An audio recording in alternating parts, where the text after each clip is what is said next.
मराठा आरक्षणाच्या संदर्भात आज आलेला निकाल हा दुःखदायी तर आहेच, पण अत्यंत निराशाजनक अशा प्रकारचा सर्वोच्च न्यायालयाचा निकाल आहे। मुळातच आपण मराठा आरक्षणाचा कायदा केल्यानंतर या संदर्भात माननीय उच्च न्यायालयामध्ये याचिका झाली आणि या सगळ्या मुद्द्यांवर माननीय उच्च न्यायालयाने आपल्या बाजूने निकाल दिला, मराठा आरक्षणाच्या बाजूने निकाल दिला आणि आपला कायदा हा वैध ठरवला। त्या विरोधात माननीय सर्वोच्च न्यायालयात अपील झाली।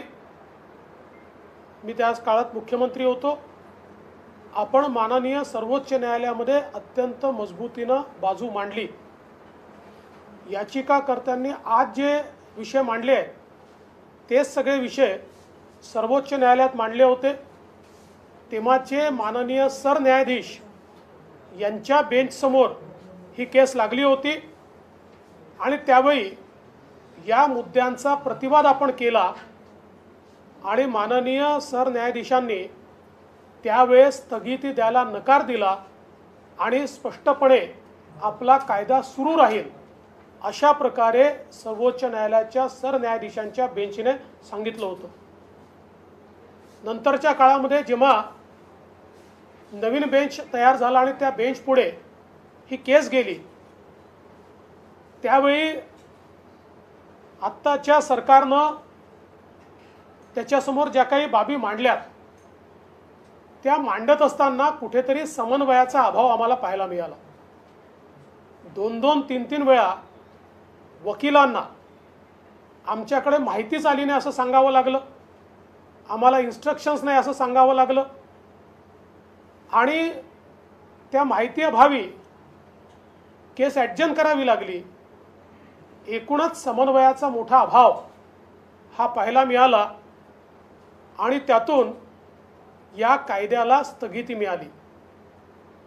खरं तर सर्वोच्च न्यायालयाचा एक नियम आहे, सर्वोच्च न्यायालयामध्ये कायद्याला कधी स्थगिती मिळत नाही। ऑर्डिनन्सला, अध्यादेशाला स्थगिती मिळते पण कायद्याला स्थगिती मिळत नाही। एक अलिखित त्यांचा नियम असा आहे आणि अनेक जजमेंट्स अशी आहेत की कायद्याच्या संदर्भात अंतिम सुनावणी झाली पाहिजे, त्याला स्थगिती देता येत नाही।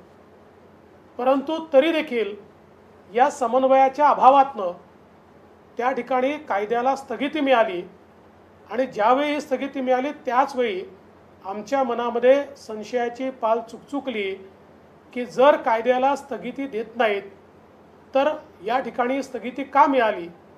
त्यानंतर राज्य सरकारने लार्जर बेंचकडे आम्ही जाणार असं सांगितलं। कित्येक दिवस रिव्ह्यू पिटिशनच दाखल झालं नाही। मग त्याच्यानंतर लार्जर बेंचकडे आपण गेलो आणि त्या ठिकाणी देखील आपण बघितलं की समन्वयाचा मोठा अभाव होता। गायकवाड कमिशनच्या रिपोर्टचं ट्रान्सलेशन हे सातत्याने छत्रपती संभाजीराजे देखील सांगत होते हे ट्रान्सलेशन झालं पाहिजे, इतर याचिकाकर्ताही सांगत होते, पण ते शेवटपर्यंत होत नव्हतं। एवढंच नाही तर ज्यावेळी कोर्टाचा असा एक त्या ठिकाणी माननीय कोर्टाने त्यांचा एक समज झाल्यामुळे विचारलं की असं कसं गायकवाड कमिशनच्या रिपोर्टला कोणीच विरोध केला नाही किंवा कोणीच त्यांच्यासमोर कसं बोललं नाही, म्हणजे हा काय एकतर्फी रिपोर्ट आहे का। त्यावेळी आमच्या वकिलांजवळ ही माहिती ही द्यायला हवी होती की हजारो ॲप्लिकेशन्स जशा बाजूच्या आल्या तशा विरोधातल्या आल्या आणि त्या प्रत्येक विरोधातल्या ॲप्लिकेशनला गायकवाड कमिशननी हिअरिंग दिलं, विभागात जाऊन त्या ठिकाणी बोलवून आणि त्या हिअरिंग दिल्यानंतर त्या प्रत्येक अर्जाचा कायदेशीर निपटारा केला। म्हणजे हा काय एकतर्फी तयार केलेला अशा प्रकारचा रिपोर्ट नव्हता, सगळी प्रोसेस फॉलो करून तयार केलेला हा रिपोर्ट होता। गायकवाड कमिशनने 50% वर आरक्षण का दिलं पाहिजे आणि कसं ते इंदिरा साहनीने त्यांच्या म्हणजे केसमध्ये जे सांगितलं आहे त्या मॅन्डेटमध्ये कसं बसतं या संदर्भात सगळी माहिती त्यात दिली होती। दुर्दैवाने आपण सर्वोच्च न्यायालयाला ते योग्य प्रकारे पटवू शकलो नाही आणि म्हणून माननीय उच्च न्यायालय किंवा त्यानंतर चीफ जस्टिसच्या बेंच पुढे आपण जे करू शकलो ते या ठिकाणी होऊ शकलेलं दिसत नाही आणि त्यातनं त्यांनी 50% वरचं आरक्षण देता येणार नाही असं सांगून हे आरक्षण रद्दबातल केलं आहे. हे करत असताना आश्चर्याची गोष्ट अशी आहे की इतर सगळी जी राज्य आहेत त्या जवळजवळ 9 राज्यांमध्ये आज 50% वरचं आरक्षण आहे, ते मात्र रद्दबातल झालेलं नाही. त्याच्या केसेस चाललेल्या आहेत, पण ही केस मात्र या ठिकाणी निकाली निघून आणि हे आरक्षण रद्दबातल झालं आहे. त्यामुळे याही संदर्भात मला असं वाटतं की एक अत्यंत वेगळी अशी परिस्थिती आपल्याला पाहायला मिळते. अनेक बाबी याच्यामध्ये आहेत की ज्या आपण योग्य प्रकारे कोर्टाला पटवून देऊ शकलो नाही. यातली विशेषतः आपला कायदा हा जो संविधानिक संशोधन आहे त्याच्या आधीचा आहे आणि आपण फक्त अमेंडमेंट केलं आहे. ही जी भूमिका आपण माननीय उच्च न्यायालयात मांडत होतो त्यापेक्षा वेगळी भूमिका किंवा ती भूमिका थोडीशी कमी मांडून वेगळ्या भूमिकेकडे आपण सर्वोच्च न्यायालयात का वळलो हा देखील एक प्रश्न आपल्यासमोर या ठिकाणी उपस्थित होतोय. आणि त्याही संदर्भात आपल्याला कल्पना आहे की केंद्र सरकारने स्पष्ट भूमिका त्या संदर्भातली सर्वोच्च न्यायालयामध्ये मांडली होती आणि असं असताना देखील आपण कुठेतरी आमचा कायदा हा आधी तयार केला आणि आता फक्त अमेंडमेंट आहे हे त्या ठिकाणी सांगू शकलेलो नाही. एकूणच या संपूर्ण निर्णयामध्ये थोडंसं समाधान एका गोष्टीचं आहे की किमान ज्या लोकांना मागच्या काळात आरक्षण मिळालं त्यांचं आरक्षण टिकलं आहे. मला असं वाटतं की 9/9/2020 पर्यंत ज्यांना आरक्षण मिळालं आहे त्या सगळ्यांचं आरक्षण जे आहे ते या ठिकाणी कायम ठेवण्यात आलेलं आहे. त्यानंतरचं मात्र आरक्षण हे रद्दबातल झालं आहे. आता या संदर्भात एक मोठा आक्रोश देखील आहे, परंतु माझी सगळ्यांना विनंती आहे की शेवटी सर्वोच्च न्यायालयाच्या निर्णयावर केवळ आक्रोश करून चालणार नाही, तर आपल्याला काय मार्ग काढता येतो आणि समाजाला न्याय देता येतो याचा अधिक आपल्याला विचार करावा लागेल. आणि म्हणून राज्य सरकारला आम्ही विनंती करतो की राज्य सरकारने या संपूर्ण निर्णयाचा अभ्यास करण्याकरता एक सर्वोच्च न्यायालयाच्या आणि उच्च न्यायालयाच्या ज्येष्ठ विधिज्ञांची समिती तयार करावी.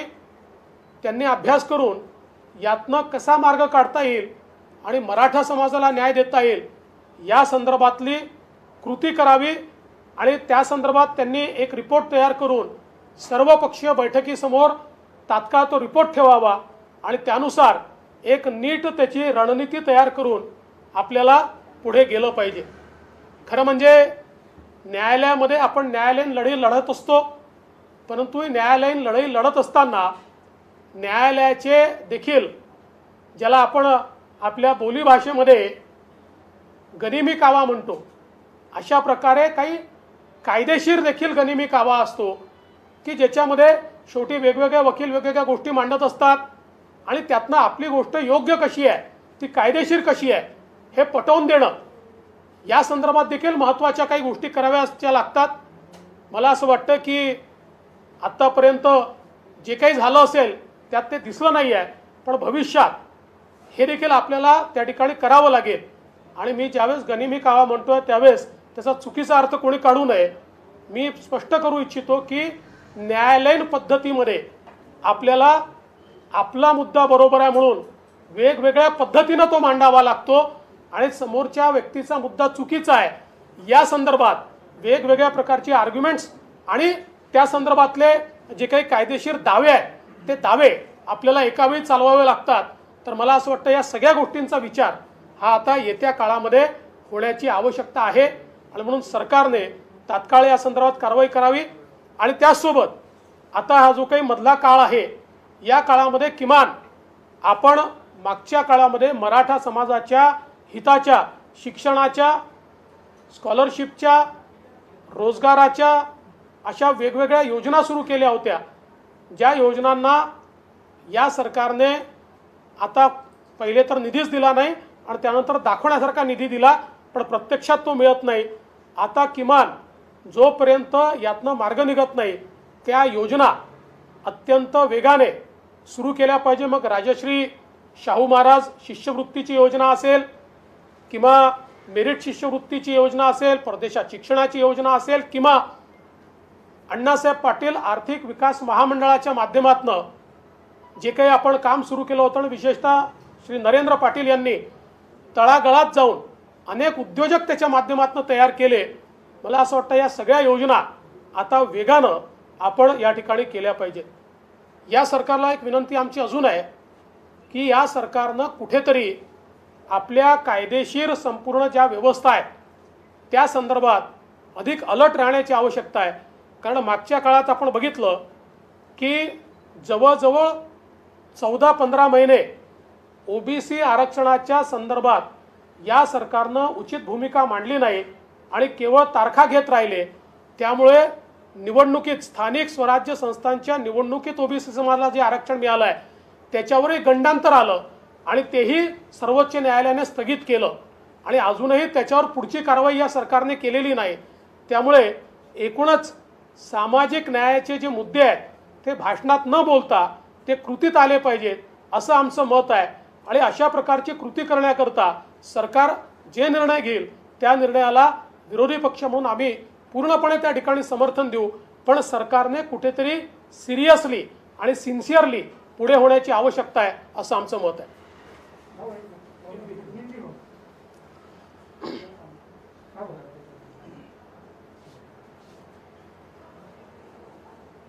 मराठा समाज को जो आरक्षण महाराष्ट्र में कानून के तहत दिया गया था उसको सर्वोच्च न्यायालय ने आज ख़त्म किया है, स्ट्रक डाउन किया है। हमारे लिए ये बहुत दुखद घटना है। मैं ऐसा मानता हूं कि पिछले समय जब हमने आरक्षण दिया तो ये केस उच्च न्यायालय में गई, हाई कोर्ट ने इस आरक्षण को वैध तय किया। उसके बाद ये केस सुप्रीम कोर्ट में, जिसमें मैं मुख्यमंत्री था तब गई, उस समय के चीफ जस्टिस के बेंच के सामने गई, लेकिन चीफ जस्टिस साहब ने उस समय के उस बेंच ने उसको स्टे करने से मना किया। किंतु बाद में जब एक नया बेंच कॉन्स्टिट्यूट हुआ और इस सरकार के समय ये केस उस बेंच के सामने गई तो नॉर्मली अध्यादेश जो होता है, ऑर्डिनेंस जो होता है उसको स्टे किया जाता है, पर जो कानून होता है, एक्ट होता है, उसको स्टे नहीं किया जाता। परंतु इसको स्टे मिला और बाद में आज उसको स्ट्रक डाउन किया गया। तो कुल मिलाकर इस सारे मामले में जिस प्रकार से राज्य सरकार ने ध्यान देने की आवश्यकता थी उसको राज्य सरकार ने नहीं दिया। जो एक समन्वय राज्य सरकार में और वकीलों में होना चाहिए था वो समन्वय भी हमको नहीं दिखा। कई बार राज्य सरकार के सुप्रीम कोर्ट में सीनियर काउंसिल्स को ये बोलना पड़ा कि हमको कोई इंस्ट्रक्शंस ही नहीं मिले, हमारे पास जानकारी नहीं है। और कुल मिलाकर आज जो फैसला आया है वो निराशाजनक है।